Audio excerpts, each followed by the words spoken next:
Selon une étude d'impact de 2020 dont Radio-Canada a obtenu copie, l'usine de batterie de Northvolt en Suède rejette dans l'eau du nickel, du cobalt et du lithium. Les mêmes contaminants pourraient être rejetés par la future usine de Northvolt dans la rivière Richelieu, qui dessert en eau potable 300 000 résidents. Le lithium, c'est un élément qui est psychoactif. Ça a vraiment un effet sur le cerveau. On sait d'ailleurs qu'il est utilisé comme médicament pour certains groupes de patients.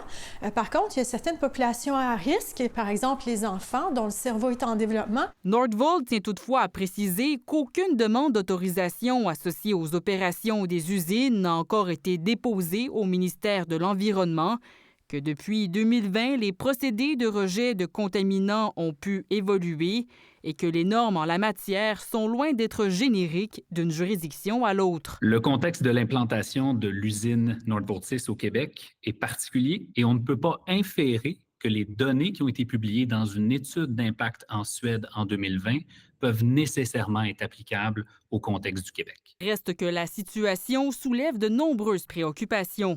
Terrible. On est dans un secteur résidentiel. Il y a 2 garderies, une résidence pour personnes âgées à moins de 500 mètres qui vont recevoir les émanations directes. Mais il y a des paramètres qui n'existent pas. Bien, le ministère de l'Environnement et Northvolt vont pouvoir répondre à cette question. Justement, le ministre de l'Environnement, Benoît Charette, précise que des normes strictes en matière de rejet atmosphérique et hydrique existent au ministère et qu'elles seront appliquées à l'évaluation du projet. Une position qui rassure le maire de McMasterville, une des 2 villes visées par la construction de l'usine de Northvolt avec Saint-Basile-le-Grand. On a des normes très, très sévères. Je pense qu'il faut laisser travailler les experts dans ce dossier-là.